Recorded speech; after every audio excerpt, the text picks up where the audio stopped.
As I was listening to Dr. Maydon and Mr. General Joseph's speaking, I remember 30 years ago when I was on the side of this aisle, speaking on the same enthusiasm, and I thought it's a bit odd that I now stand on the other aisle, on the other side of the aisle, speaking to represent the views of a democratically elected government.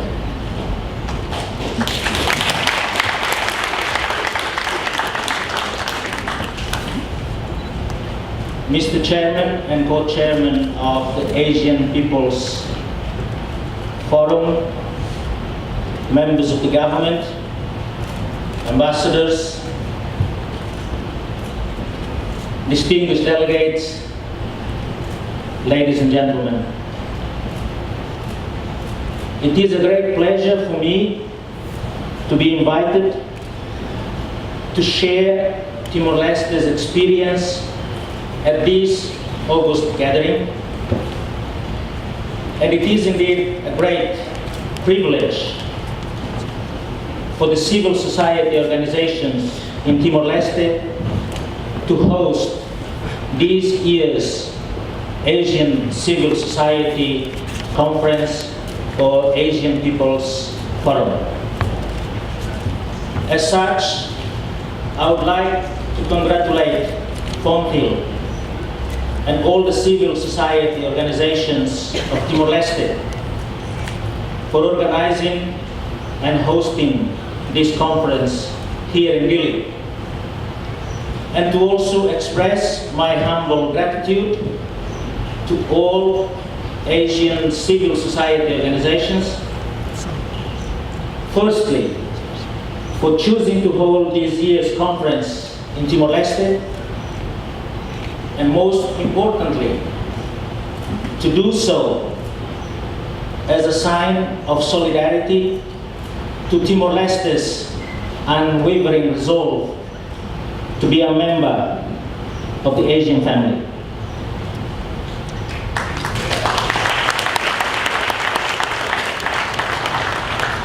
To all of you coming from all Asian countries, I wish you a warm welcome and a heartfelt appreciation to the 16 points enshrined in the final Asian Civil Society Conference, Asian People's Forum 2016 statement issued by the Regional Steering Committee. Most particularly, your renewed solidarity with our unfinished saga in restoring our maritime sovereignty in the Timor Sea.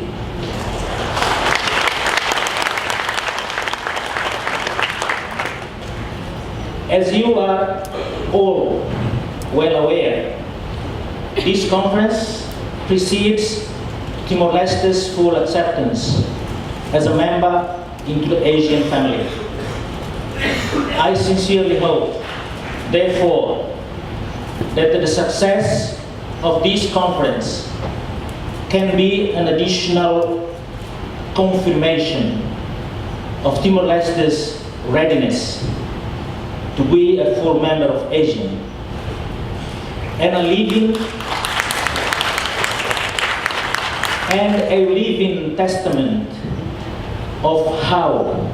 government and civil society cooperate in Timor-Leste to achieve national objectives. Ladies and gentlemen, here in Timor-Leste, we have a vibrant civil society engaged in the process of nation building and state building. This can be seen in the role civil society organizations play in shaping this nation state, as well as in the socio-economic development of the country, ranging from advocacy to the direct an active role in the process of service delivery in important sectors such as sanitation, water, hygiene, agriculture, education and health, just to mention but a few. In acknowledging this vibrancy, the government of Timor-Leste came to define policies and legal framework for registration and engagement of civil society organizations since 2004, and have provided since 2008 financial assistance to some civil society organizations as a means to support their activities for the benefit of communities in the important sectors mentioned above. This relationship is constructed upon the genuine conviction that civil society is an important partner of the government during the process of nation building and state building in countries like Timor-Leste, where almost everything from policy formulation to policy implementation, monitoring and evaluation of results had to be built from scratch and had important implications in the day-to-day life of people who struggled during 500 years of foreign domination. By the fact that our nationhood was shaped and our sovereignty restored through civil society activism, some of whom are present in this room, we did not have hesitation about the vital role of civil society in shaping the destiny of nations.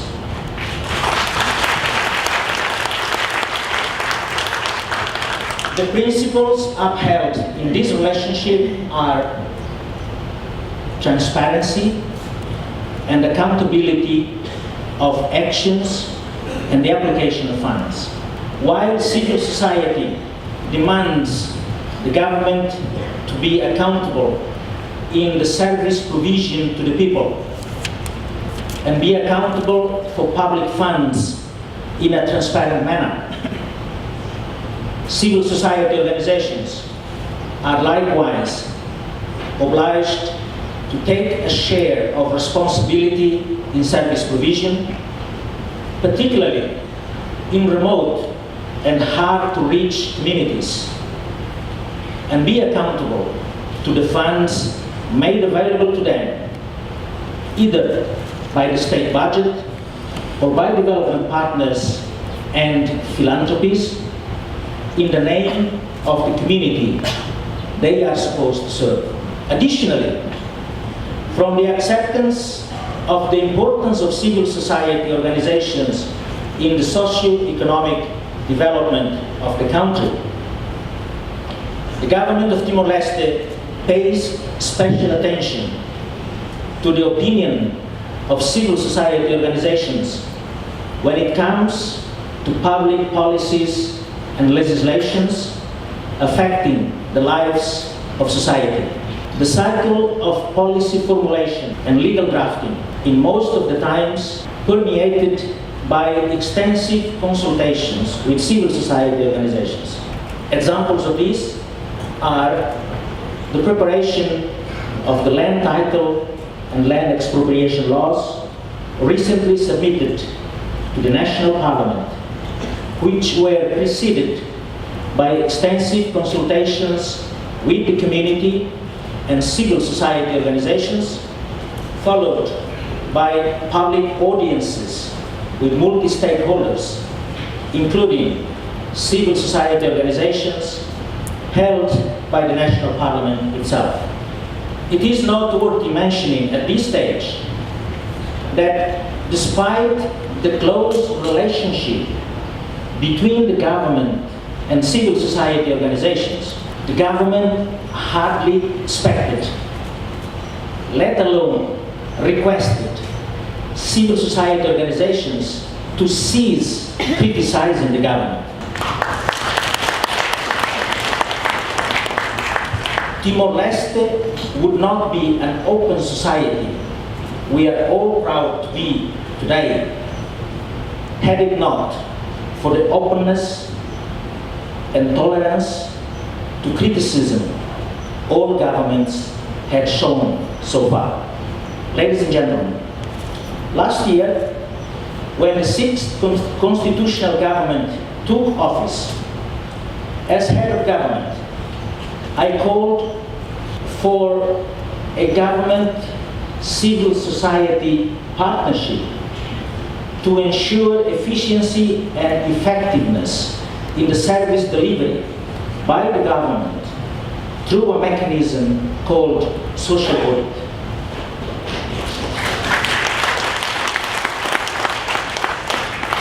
Whereas social audit has been implemented in different countries, differently dictated by their respective circumstances, its principal aim is to ensure that public services delivered by the government to their citizens are in line with their stated objectives. In Timor-Leste, social audit, on one hand, becomes a space where the people, as the ultimate beneficiaries of public services, have a say about the way services are being delivered to them. And on the other, becomes a vehicle for government institutions to be held accountable and be responsible to the community they are entrusted to serve. The partnership between government and civil society organizations, represented by FONTIL, was formalized by a memorandum of understanding signed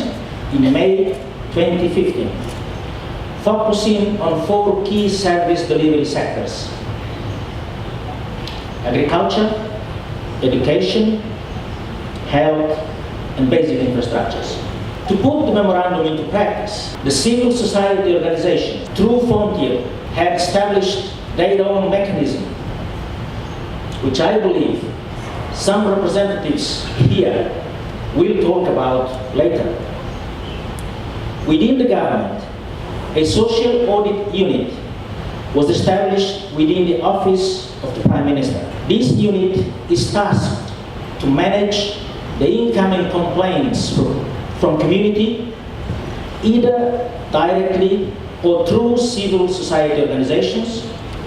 and to coordinate and monitor the response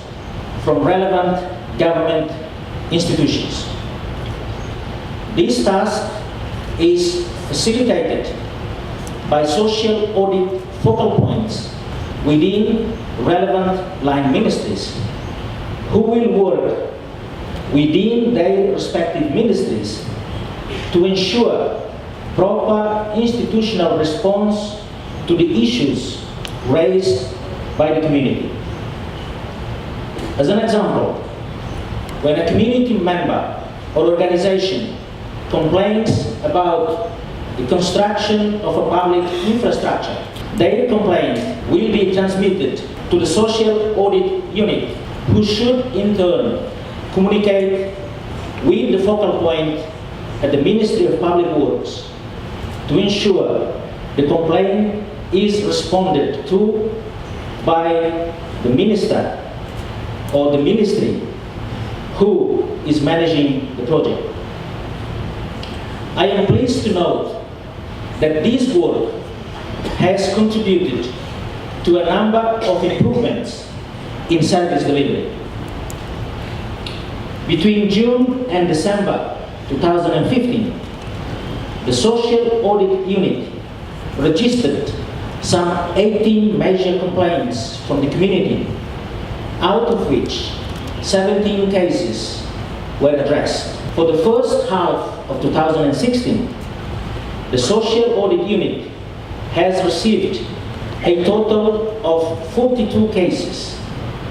32 cases out of which have been resolved so far. Ladies and gentlemen, as Timor-Leste moves towards the second phase of the implementation of its strategic development plan, approved for the period between 2011-2030, where it seeks to harmonize the strategic development plan with the United Nations 2030 Agenda for Sustainable Development, and where increasing efforts are directed to diversify the economy of the country, it is extremely important that civil society organizations be engaged as the important partner of government it used to be during the last 14 years. Through our own experience, we have come to appreciate the role of civil society in the difficult journey of our nation building and state building, as well as in the socio-economic development of the country. Our experience also shows that civil society activism is not always naive, nor their criticism always injurious, as government officials tend to believe. As you gather here to discuss issues pertinent to the Asian region and the common challenges we face together as a community of people, nations, and states, I hope you also can appreciate the particular challenges governments throughout the region and throughout the world face in different stages of nation building, state building, and socio-economic development, as well as the hard choices each one of them would have to make within the hard realities of their respective countries. As our humble example in Timor-Leste can reveal, successful engagement requires both sides, civil society and governments, to genuinely acknowledge and accept each other's roles in the process of nation building, state building, and socio-economic development. I hope this conference further enlighten the meaningful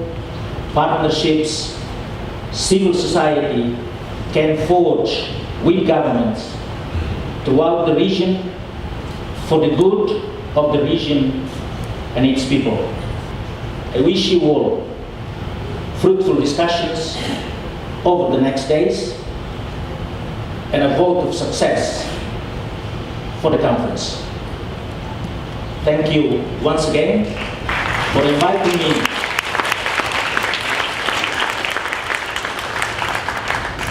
to be here today, and for all friends who had a stake in the independence of this country. Welcome home, and please enjoy what Timor-Leste achieved during the last 14 years. Thank you.